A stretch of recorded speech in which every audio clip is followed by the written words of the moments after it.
Hurricane Ernesto intensifies into a Category 2 storm and could strengthen even more on its way to Bermuda. And following the assassination attempt, the Secret Service plans to add additional security measures for former President Trump's outdoor rallies, including bulletproof glass. The Morning Rundown starts now. From the Straight Arrow News Studio, bringing the stories that matter to you from across the United States and around the world. This is the Morning Rundown. Today is Friday, August 16th. Thank you for joining us. I'm Kara Rucker. We'll begin with the latest on Hurricane Ernesto. Overnight, the storm has upgraded into a Category 2 storm with sustained winds now over 100 miles per hour as it remains on track to cut through Bermuda. It's still got hundreds of miles to travel before then, so it could even strengthen to a Category 3 before landfall. A hurricane warning is now in effect for Bermuda, and there's a rush of people, including American tourists, trying to get off the island before the hurricane hits this weekend, projected to make landfall on Saturday. It could dump up to 10 inches of rain, which is how much Puerto Rico saw from the same storm system earlier this week. Crews there are still working to restore power to hundreds of thousands of people. This is likely to become the season's second major hurricane, which is coming much earlier than usual. Typically, the second major hurricane doesn't arrive in an average hurricane season until around mid-September. On the campaign trail, it's the economy taking center focus this week for both presidential candidates. Vice President Kamala Harris will be in battleground state North Carolina today to give her first major economic policy speech since becoming the Democratic presidential nominee. The plan is said to revolve around lowering prices and ending price gouging. Harris's speech today comes after an appearance with President Joe Biden in Maryland on Thursday, discussing their administration's efforts lowering the cost of prescription drugs. Few leaders in our nation have done more on so many issues, including to expand access to affordable health care than Joe Biden. On the other side, former President Donald Trump held a press conference at his golf club in Bedminster, New Jersey. On display in the backdrop of Trump were stacks of groceries with signs showing how much prices of household items and food have risen from inflation over the past few years.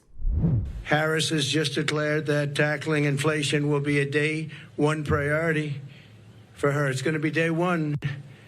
But day one, really, for Kamala was 3.5 years ago. Where has she been? And why hasn't she done it? Why hasn't she done it? Looking ahead to this weekend, both Trump and Harris will be hitting more battleground territory as they're both slated to make appearances in Pennsylvania for campaign events. Former President Trump will hold a rally in Wilkes-Barre on Saturday, and Harris will be launching a bus tour in Pittsburgh. The Secret Service has found a way to let former President Trump go back to holding outdoor campaign events. They'll be putting up a ballistic glass barrier between him and the crowd.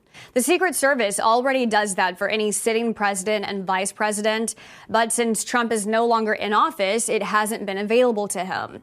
Federal law enforcement officials telling news outlets not every outdoor event will require the bulletproof glass, but it'll be used when there are issues at specific sites or a need for additional security.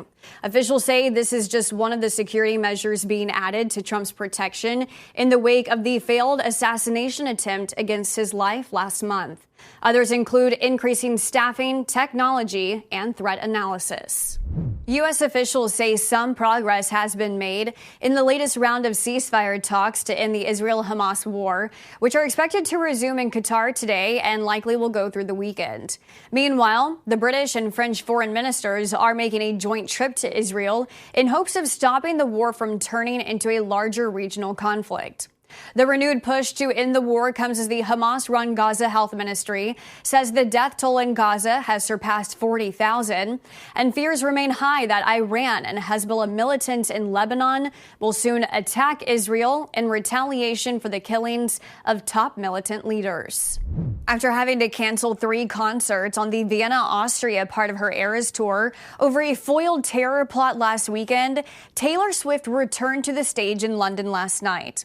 The show was held at Wembley Stadium with heightened security measures in place, though Wembley already has some strict measures to begin with. 2 suspects were arrested by authorities, allegedly inspired by ISIS to carry out an attack outside the stadium. Officials there say a major catastrophe was averted by law enforcement's actions. Finally this morning, Time magazine is honoring a scientist who created a bar of soap that has the potential to transform skin cancer treatment. Did we mention he did this while also participating in his school's marching band? My name is Heyman Bekele. I'm 15 years old and I love science, creating, and I recently made skin cancer treating soap. Yes, the 15-year-old scientist from Fairfax, Virginia is Time's 2024 Kid of the Year. Time putting Bekele on its cover, recognizing him for, quote, developing an affordable compound-based bar of soap that could in the future be a new and more accessible way to deliver medication to treat skin cancers, including melanoma.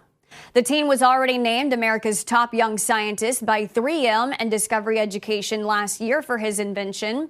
Bekele telling Time magazine he is passionate about skin cancer research and finds it incredible that one day his bar of soap will be able to make a direct impact on somebody else's life. I personally hope one day that skin cancer treating soap can turn into a more not-for-profit organization where we can really just distribute it to people that need it the most. And these are your top stories for this Friday. We'll see you back here on Monday. Until then, I'm Kara Rucker. Have a great weekend.